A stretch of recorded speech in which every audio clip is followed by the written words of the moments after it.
Bom dia, tudo bem? Prontos para mais uma aula? Pois é. Hoje teremos uma aula que eu tenho certeza que vocês vão amar. A nossa aula de hoje será sobre o gênero textual quadrinhos. Eu tenho certeza que a maioria aí gosta de ler quadrinhos dos mais diversos tipos. Vamos entender melhor o que são quadrinhos, o que os elementos que aparecem nos quadrinhos representam. Nossa disciplina é produção textual. Eu sou a professora Margarete e vamos começar a nossa aula de hoje.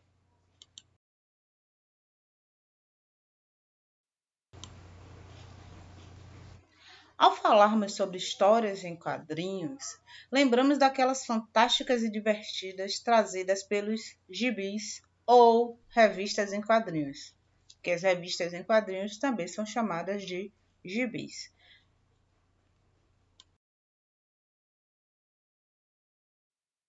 E aí eu trago o exemplo de algumas histórias em quadrinhos, revistas em quadrinhos que eu tenho certeza que vocês conhecem. Nós temos Naruto, que atualmente tem feito muito sucesso. A antiga, famosa e excepcional Turma da Mônica, que traz sempre, além de histórias para divertir, informações para nossa construção de cidadania, de conhecimento do mundo, de aceitação das diferenças. Eu acho uma revista fantástica, acho que todo mundo deveria ler. Temos a Luluzinha, que é uma revista também bem antiga. Hoje vocês têm a versão Luluzinha adolescente e a Turma da Mônica jovem. Vocês já têm essa versão hoje, que é diferente da antiga, mas as duas versões são ótimas também.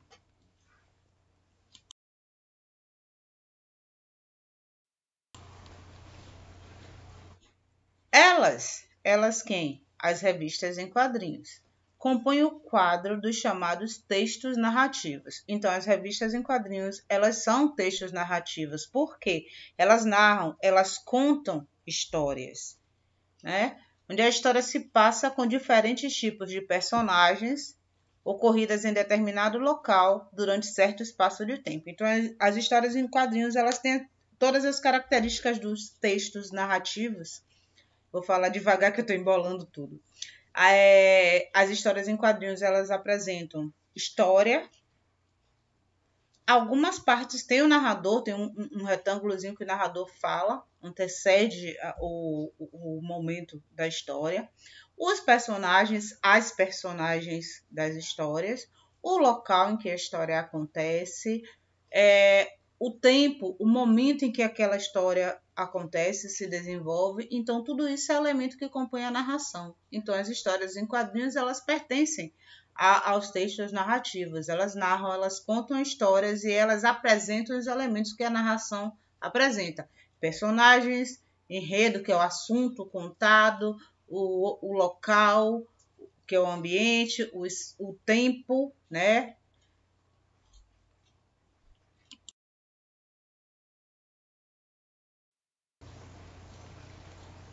Geralmente,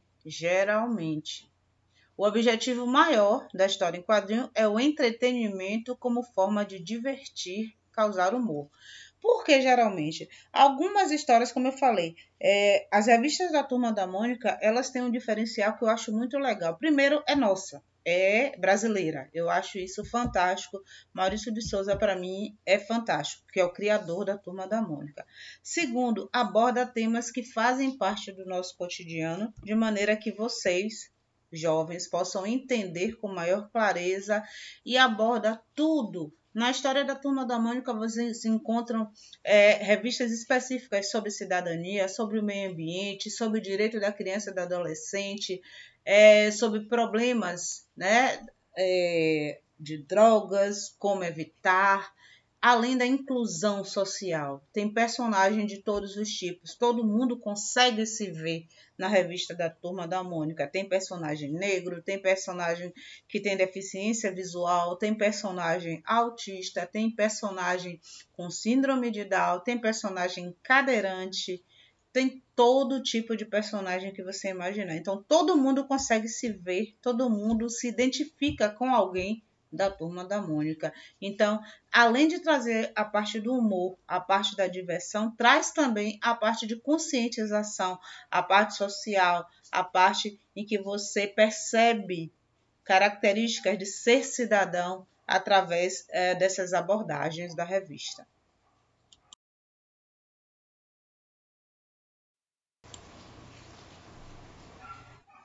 Mas podem também transmitir uma informação. Eu antecipei, eu sempre antecipo as coisas, né? Um alerta à população, é como eu falei, né? É como é o caso das famosas campanhas comunitárias relacionadas a riscos de doenças. Eu falei só da Turma da Mônica, mas várias revistas. Nós temos revistas que falam sobre educação no trânsito, desperdício de água, problemas causados pelo trânsito, entre outros. Coronavírus, saiu uma revistinha falando sobre coronavírus, sobre vacina, isolamento social. Então, a revista em quadrinhos ela pode servir para várias finalidades. A principal é divertir, mas também ela informa de uma maneira mais leve, de uma maneira mais simples, mas traz informações importantes também.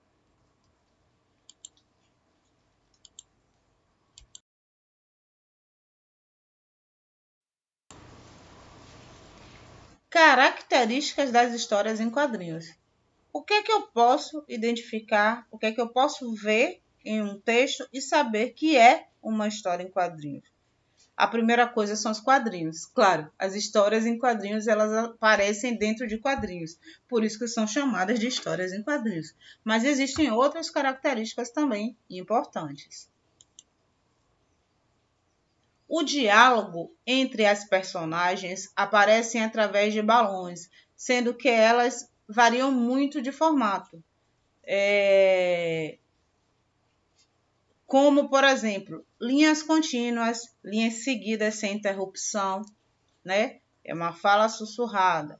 Zigue-zagueadas demonstram um grito, um som de rádio, de televisão, ou em forma de nuvem, simbolizando o pensamento das personagens.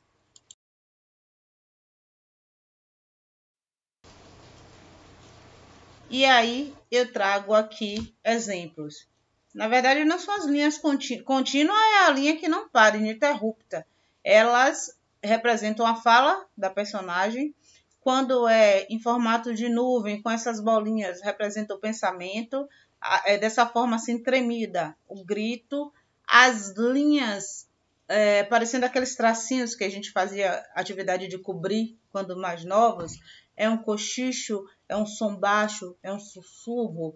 Quando tem apontando em duas direções, é quando duas personagens falam ao mesmo tempo. Quando traz um sinal de interrogação, significa a dúvida da personagem. Uma lâmpada significa uma ideia repentina. Um sinal de exclamação indica a admiração da personagem. Então, tudo isso aqui é maneira de se expressar dentro das revistas em quadrinhos.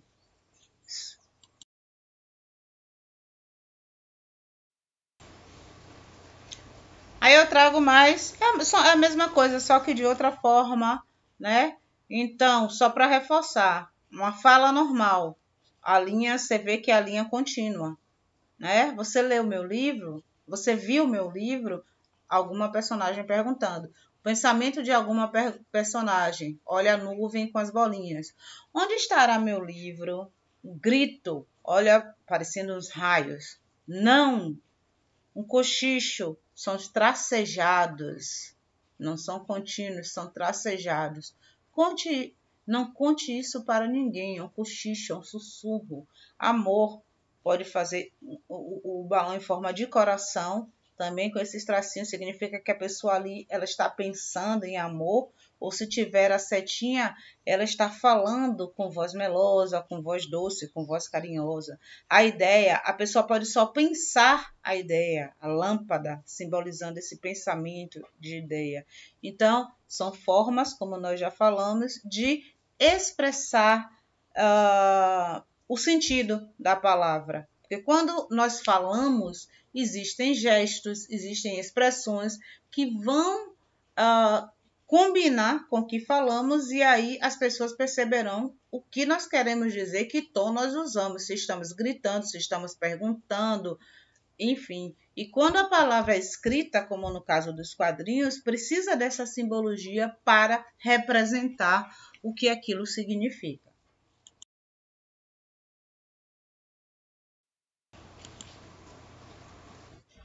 Os sinais de pontuação são variados. Claro, tem escrita, tem língua portuguesa, vai ter sinal de pontuação, nem pense que não. Então, eles são variados, reforçando a voz das personagens e indicando o modo como elas revelam seus sentimentos, como raiva, espanto, alegria, tristeza. Então, além dos balões, né, da forma como os balões aparecem escritos, desenhados, que o balão não é escrito, ele vem desenhado, os sinais de pontuação também podem aparecer dentro do balão para reforçar esse sentimento que a personagem deseja transmitir.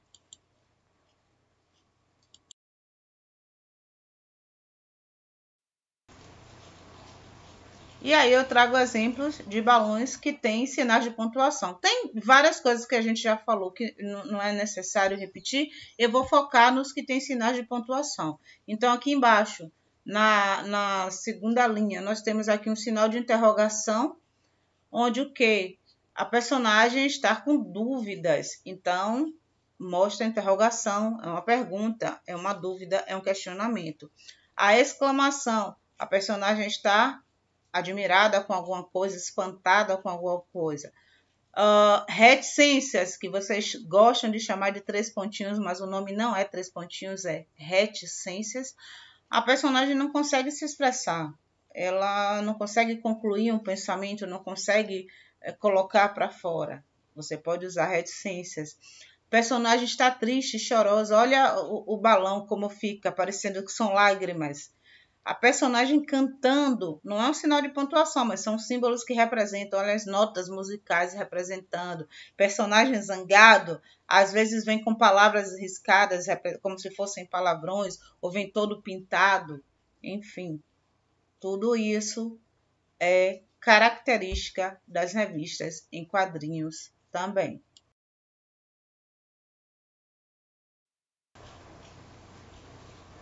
Há também a presença das onomatopeias. O que é que são onomatopeias, professora? Pelo amor de Deus. Onomatopeias são representações escritas dos sons. Quando nós falamos ou quando nós podemos ter um vídeo, um áudio, nós podemos ter os sons. E na palavra escrita, como representa esse som, já que a palavra no papel ela não transmite som ainda? Quem sabe no futuro as palavras possam transmitir som quando colocadas no papel, mas isso ainda não acontece. Então, nós reproduzimos, nós simulamos esses sons através das chamadas onomatopeias, que são o quê? Reproduções escritas, meios escritos de representar os sons. Então, vamos repetir. Há também a presença das onomatopeias, causando certa animação à história, por meio de sons produzidos por pessoas ou objetos também, ambientes. Esses representa o sono, um rosnado de um cão, entre outros. E o ambiente, barulho de ambiente, crash, uma batida de carro, ou boom, para representar uma explosão. Isso que são onomatopeias, e elas aparecem com frequência nas histórias em quadrinhos, nas revistas em quadrinhos.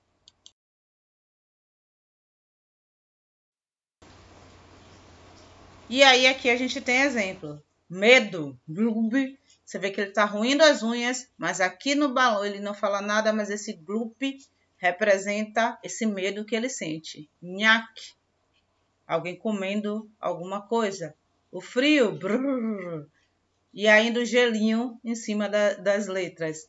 O choro, chuf, alguém chorando. Raiva, grrr. Outra representação de choro, buá. Outra representação de alguém comendo, chomp, chomp. Pode ser o barulho de alguém comendo. Então, tudo isso aqui representam onomatopeias.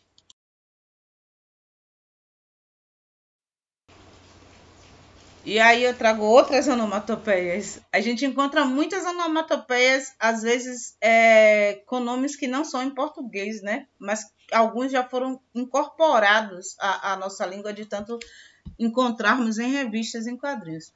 Boing, esses sons geralmente aparecem em quê? Brigas, batidas.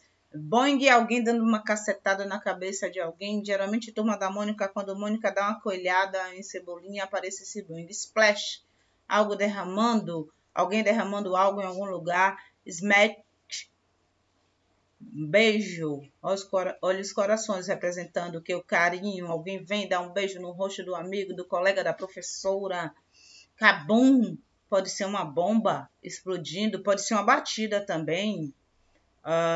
Meninos brincando com um carrinho e aí bate um carrinho no outro. Puff, algo que evaporou, desapareceu, sumiu, pode ser esse puff. Estava aqui agora e de repente sumiu. Gulp, pode ser igual o gloob também, que é engolindo, bebendo, né? Bebendo, tomando suco, alguma coisa. Crack é algo rachando, algo se partindo, algo se quebrando, derrubando um vaso. Várias onomatopeias aqui podem ser usadas para a mesma situação. Depende da pessoa que escrever a história em quadrinho. Eu não posso determinar especificamente essa é só usada para isso. Porque crack é algo rachando, quebrando, mas você pode usar outra expressão para algo rachando e quebrando também. Esse arg aqui é o quê? Geralmente é susto, é medo. Alguém encontra uma aranha enorme, um leão em algum lugar, se assusta, tem medo. Pode ser também nojo, encontra algo que não seja agradável de ver. Esse vroom é o que? Velocidade, um carro que passa em alta velocidade, uma moto que passa em alta velocidade. O que eu quero que vocês entendam é que tudo isso é chamado de onomatopeia.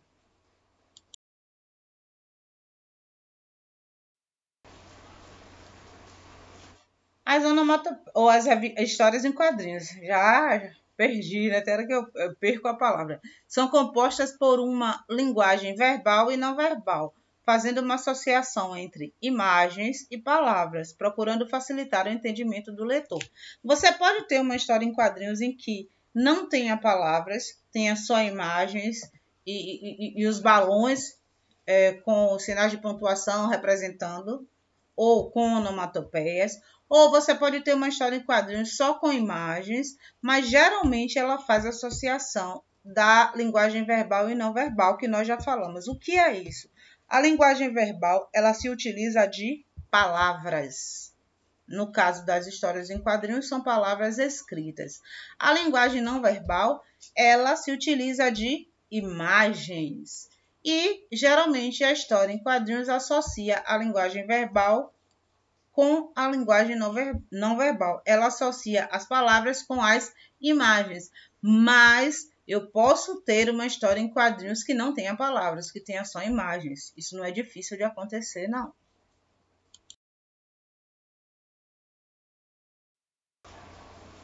E aí eu trago um exemplo de um trechinho, né, uma tirinha, na verdade, de uma história em quadrinhos que tem a linguagem verbal e a não verbal. Qual a parte aqui representa a linguagem verbal? Os desenhos. Cadeira, Chico Bento, a professora, os papéis na mesa, caneta, cadeira, mesa da professora, o quadro. Todos esses elementos desenhados representam a linguagem não verbal. E qual a parte que representa a linguagem verbal? As palavras que estão escritas nos balões. Você vê aqui que o de Chico Bento, ele não é tremido, ele não está gritando, mas representa o quê? Nervoso. Não são aqueles trovões de grito, mas é tremido de nervoso, e eu da professora normal, a fala calma e normal. E ele aí pergunta: professora, a senhora vai me castigar por alguma coisa que eu não fiz? E a professora responde: claro que não, Chico. Ainda bem, professora, porque eu não fiz a lição de casa hoje. Então, finalizamos com esse exemplo de quadrinho onde temos a linguagem verbal e não verbal. E eu espero nunca ouvir isso de nenhum de vocês, porque eu sei que vocês fazem as atividades e eu gosto de ver fazendo. Tem uns que demoram mais para responder, demoram alguns dias. A gente entende que a dificuldade de acesso, a dificuldade, às vezes a internet cai, a minha caiu nesse instante e eu fico com medo quando eu tenho que postar aula e a internet cai, eu já fico assustada. Mas eu sei que vocês fazem, às vezes demoram um pouco, mas fazem e continuem fazendo. E eu nunca quero ouvir isso de vocês. Não fiz atividade, porque eu sei que vocês fazem sim. E é o tipo da aula que vocês gostam, né? Divertida, rápida, objetiva. E eu finalizo deixando essa mensagem hoje para vocês. Nossa atitude ao começar um projeto difícil é o que determina o resultado. É difícil. Se a gente começar com empenho, vamos ter um bom resultado. É difícil. Se a gente não se empenha, o resultado não vai ser bom. Então, é o nosso empenho que vai em um projeto qualquer que vai determinar o resultado que nós vamos ter ao final desse projeto. Um bom dia para vocês, uma excelente semana, continuem estudando, continuem se cuidando. Tem melhorado? Em parte, mas a coisa ainda não está boa não, continue se cuidando, a gente não vai deixar de usar máscara tão cedo, a gente não vai deixar de usar álcool tão cedo. Até a próxima aula, se Deus quiser, que Deus abençoe vocês, fiquem em paz, um abraço, tchau.